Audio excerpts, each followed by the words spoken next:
Hi everyone, happy Sunday.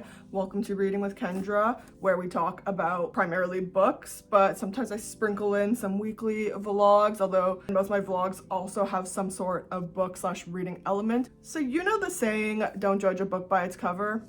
Well, that's exactly what we're going to be doing today.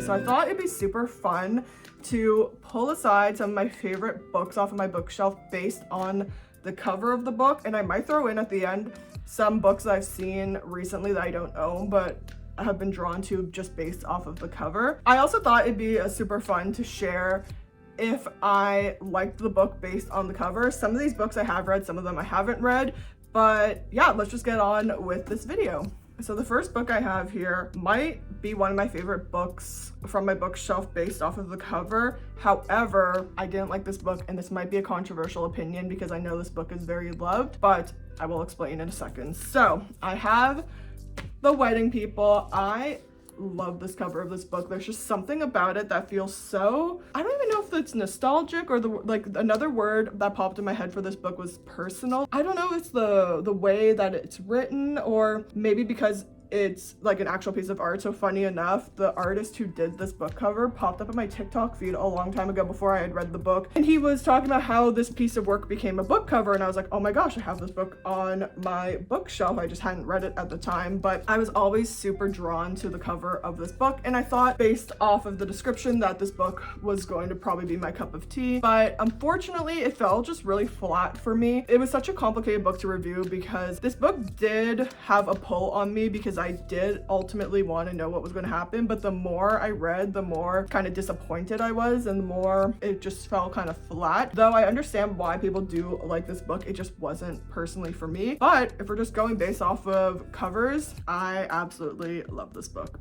Okay, the second book I have, and I'm not typically a fan of, I guess, like photographs on books, like realistic looking people. This also might be an unpopular opinion, but the style that I'm going to put a bunch of pictures here, this kind of style of book I actually don't hate. I remember seeing a video a while ago where someone was like, can we stop doing these kind of covers? I personally like them. I think they suit the genre really well. They're just like a fun romance. I think this style works well.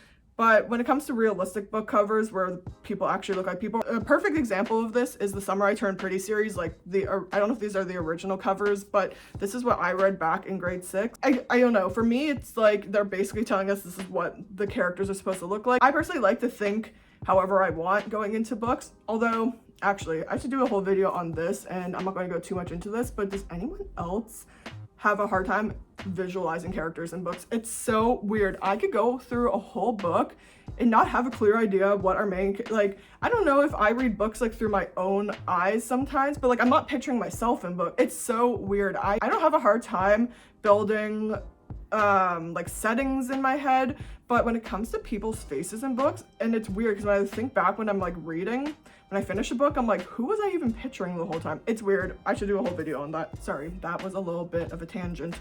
I feel like I needed to share that before showing this next book. So the next book I have is House of Hollow. I want to reread this book at some point. The last quarter of this book still sticks out in my head, and I read this book maybe 3 years ago now. I, again, not the biggest fan of using kind of a realistic face for the cover. However, I just think this works so well for this book. I just think this looks so beautiful. I love the white backgrounds over the text. I feel like for a lot of books I have, you don't see a lot of backgrounds behind the text, and I just think it's so aesthetically pleasing, and I love the side of it as well. I love the cover of this book, and I also loved this book. Okay, so next up we have something that's kind of along the same lines as The Wedding People. You probably are going to start to see like a theme with some of my books, which makes sense because I'm showing you the ones that I love. But next book I have is The Girls Who Grew Big. I think I just really like this kind of painted aesthetic when it comes to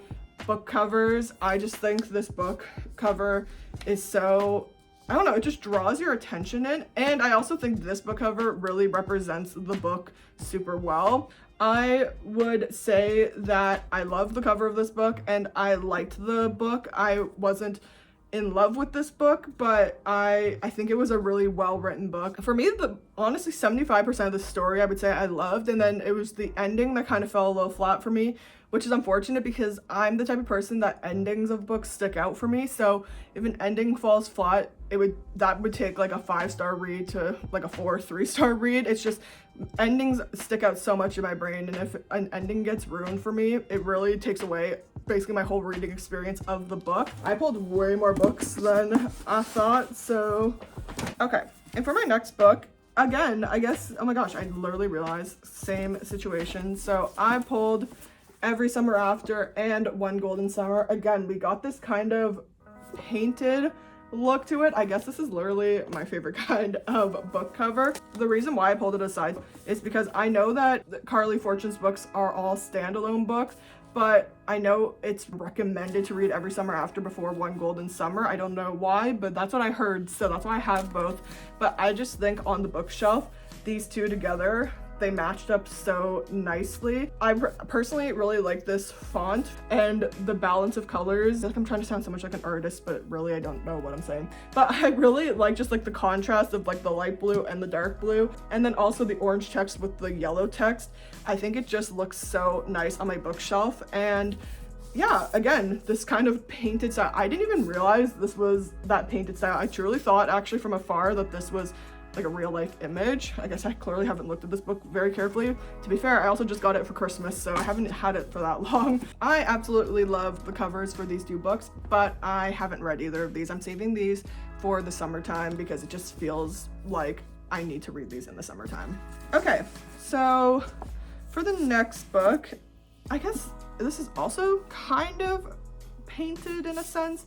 I have Bright Young Woman, and I'm also a really big fan of this kind of pop art, if that's what you call it. I love the font of this book too. I personally love when it's a kind of different font that you don't really see very often. Maybe it's also because I just like that it's yellow and pink. I feel like these two colors I don't see very often on book covers. I think there's something very striking about this image. I don't really remember what this book is about. It doesn't really tell me too much based off of the cover, but I think I'm just really drawn in by the colors of this. Let me know if you've read this book.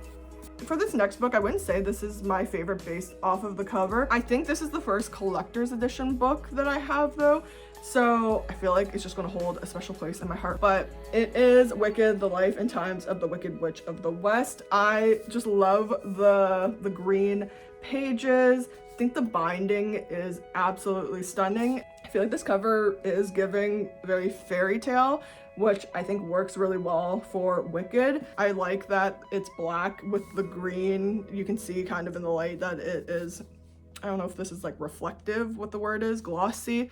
What really sold me is just the sprayed edges here. It's so cool. And I just think it's a really like timeless looking book, which I feel like that's what you kind of want out of a collector's edition, especially for a timeless piece like Wicked. Oh, and I forgot to mention, I've started this book. I haven't finished it. I also just realized right now that obviously I like all the covers to these books. I literally said at the beginning of this video that I'm going to be judging these books based off of the covers. But anyways, I'm still going to keep the segment up because I think it's fun to compare the covers to if I liked the book, but obviously I like all these covers. Okay, let's get into some paperbacks. I pulled a lot of books just in case. I always do this. I kind of plan for more because for me, I'd rather have more content to edit than not enough content to edit because you can always just cut things, but it's obviously harder to add things, especially if you're filming all in one chunk. I don't love filming in different chunks unless I'm doing a like weekly vlog because of just consistency and lighting and all that. Okay, here's my newest edition. I showed this in my last vlog, so I won't go too much into it, but this is my second special edition book. It is another classic, so I think that's kind of where my head's at when it comes to these special edition books, is that I want to get special editions for either classics or some of my like absolute favorite books of all time. So I've never read Little Woman, but obviously it's a loved classic by so many people, and I actually love that the text on this book is almost not hidden, but you kind of have to look at the cover for a while to see that it's Little Woman. I don't know if these people here are distinctive enough that if you are a fan of Little Woman, you would know that this is Little Woman. If so, this is absolutely stunning, and I love how subtle it is. I just realized too, the author's name isn't even on the front of it. I think that this edition is so beautiful because they're really just focusing on the art itself. And then you have the back, which has a quote here. And then on the side is where you have the author. So I just think it's so sleek and so clean. We have the baby blue sprayed edges, and then the inside you also have images. I haven't read this book yet, but I absolutely love the cover. This might be one of my favorite books on my bookshelf now. You're probably so tired of me talking about Beartown.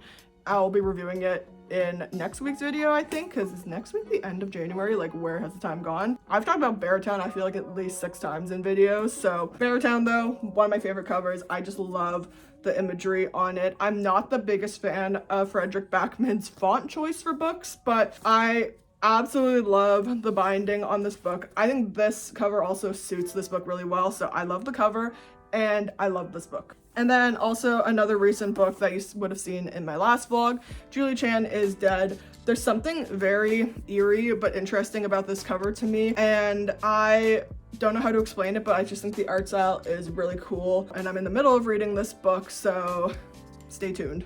I have Butter, again, similar to Bright Young Woman. I don't have that many yellow books. The blood splatter here, it has that kind of glossy effect to it. Obviously you can't feel textures through the video, but it's got a different texture. I don't know, I kind of like this like blocky kind of style. I like the block around the whole text and the white background, and I think yellow just really pops. It's yellow and red too, which I feel like pops really well, and I think it's just such a unique cover. I feel like if you don't know what Butter's about, you would be like, what the hell is the story about? So it definitely catches your attention. So I haven't read it, it's on my TBR for 2026, but I think this cover is super interesting. And then for just a couple of honorable mentions of books that I don't have, I want to put She's the Lamb, which again is along the same lines of that painted aesthetic, and then also kind of like Bright Young Woman, but also I guess kind of Andy Warhol. It's very colorful, it's kind of that pop art style, and I'm absolutely obsessed with this cover, and I need this book one day. It's probably going to be one of the next books I do buy. And then the other one, which again kind of falls in the same line, is Cleopatra and Frankenstein, which I just saw at the bookstore the other day, and I'm trying to think if there's anything else. Oh yes, and then lastly, to end it on a classic note, I have the Twilight series, but this specific version of it, I was at the bookstore. I think the original versions, the black covered ones, so classic, and would love to have those, and I'd be happy with either the classic black set or the white set. I love this edition of it as well, but I hate the characters that they put on it. It just doesn't feel very Twilight, but the art itself is absolutely stunning on it. But I love the black and white ones. Either one of them I'd be happy with, but I think it's just so sleek, so beautiful, and I definitely need the box set one day. All right, so I'm gonna end this video here. Thank you so much for tuning into my video this week. I hope you enjoyed it. Let me know if I should do this video again. I thought it was super fun, and I will see you next Sunday, which I believe will be my January recap, and I've been so excited to film that video because I have been holding back my thoughts on the books that I've read, and I'm so excited to finally share my thoughts on The Woman and Atmosphere and the graphic novel I read in Beartown, and most likely Julie Chan is Dead if I finish that book in the next 2 weeks, which I anticipate I will. Anyways, okay, bye, see you next Sunday.